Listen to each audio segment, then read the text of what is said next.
Salut à tous, bienvenue sur notre chaîne de formation de réalisation des projets en Afrique. Aujourd'hui, dans cette vidéo, nous allons essayer de parler du bitumage.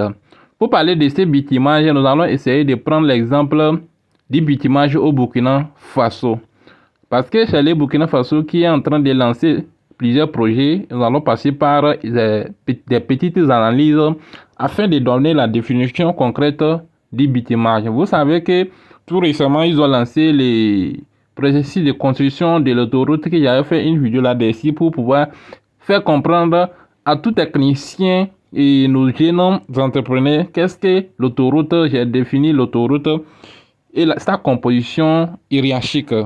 Avant de passer aux choses sérieuses, à la définition du bitumage, nous allons essayer de voir une petite analyse qui sera faite avec les commandants en chef du bitumage de la route Kaya-Barsologo, parce que la plupart des travaux au Burkina Faso sont dirigés et commandés par l'armée. Donc, ils sont de voir ce qu'il va essayer de nous expliquer ici, ces chefs de chantier en question. 3,5, 2 fois 3,5 et puis on a bien sûr des accotements. Donc, nous avons une grande voie, ça va permettre vraiment en fait d'avoir un flux, un bon flux dans la direction de Barsalogo. Déjà, vous savez que c'est... Sans trop tarder, nous allons essayer d'expliquer les processus du bitumage. La définition du bitumage, c'est quoi? Le bitumage, c'est un processus de revêtement d'une chaussée avec des enrobés bituminés, c'est-à-dire un mélange des graviers et du bitume. Les graviers dans un bitumage fait 95% alors que les bitumes fait 5%. Donc, on a plusieurs étapes du bitumage. La première étape serait quoi? Serait la préparation du sol. J'avais expliqué l'autre fois que les terrassements. Donc, c'est en sorte les terrassements, la préparation du sol, le nettoyage, le déblayement, les remblais, les nivellements du terrain. La deuxième étape serait quoi? Serait la couche de fondation et de base. Selon la formation professionnelle et en génie civil, vous allez voir quelles sont les couches d'une route, d'une chaussée. Donc, c'est ça ici. La deuxième couche, comme je l'avais dit, j'ai dit que c'est la couche de fondation ou de base. C'est-à-dire, c'est la mise en place des couches successives de matériaux granulats, c'est-à-dire gravelés, encassés pour assurer la stabilité de la route ou bien de la chaussée ou de notre bitumage. La troisième étape, je peux dire que c'est l'imprégnation, c'est-à-dire l'application d'une première couche de bitume liquide sur la fondation pour l'imprégner avant de la faire enrober. La quatrième étape, je peux dire encore que c'est l'application de l'enrobé. C'est-à-dire, une fois que les mélanges du bitume, c'est-à-dire les graviers au bitume, soient chauffés à la température, après, il sera transporté par un camion et puis sera étalé sur la chaussée par des engins spécialisés. C'est là que vous verrez que l'importance des engins de chantier lors de des cours professionnels des matériaux de construction sont importants. Notre cinquième étape, je peux dire que les compactages. Les compactages, c'est-à-dire ce sont des rouleaux compresseurs lisses et compacts avec l'enrobé chaud ou pour obtenir une surface uniforme ou solide. Donc, vous allez voir que les étapes là sont très importantes. C'est ici que vous allez comprendre que les rôles des engins de chantier sont très importants.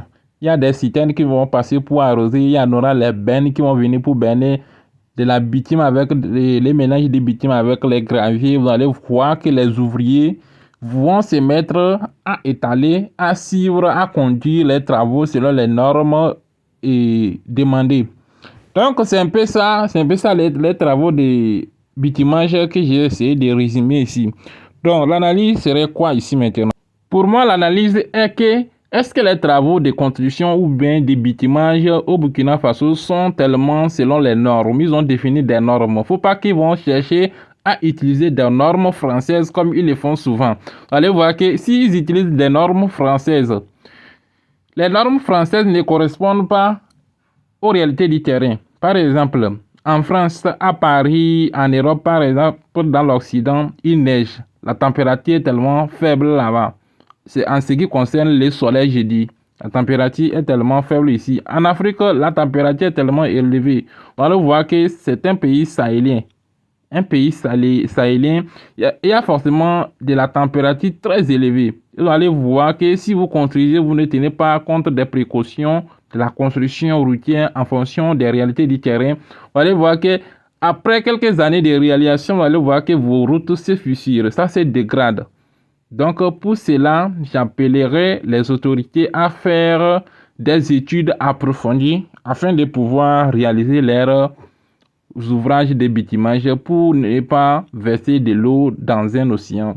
Pour cela, je peux faire une proposition de l'installation d'un laboratoire qui pourra suivre les travaux de cette construction routière en faisant des études ou bien des analyses et des essais approfondis concernant la réalisation. Est-ce que le sol est portant, c'est console, tous les aspects tenus en compte. Si on arrive à prendre des mesures contradictoires, c'est-à-dire les mesures hors normes qui défient les anciennes méthodes de construction en installant des laboratoires qui pourront faire le suivi des travaux et l'avancement des travaux en faisant des essais, alors voir que nos ouvrages que nous allons réaliser seront conformes, adaptés au système, c'est-à-dire au climat et aux réalités du terrain. Ici, par exemple, vous allez voir que la voie n'est pas large, le terrain est sec et on a fait les bitumages. Il y avait les caniveaux aussi, mais c'est pas assez large. Mais ça va un peu, ça permet de voir qu'il y a déjà de la motivation et les gens sont déterminés, fascinés à pouvoir travailler pour rendre l'Afrique d'un meilleur avenir.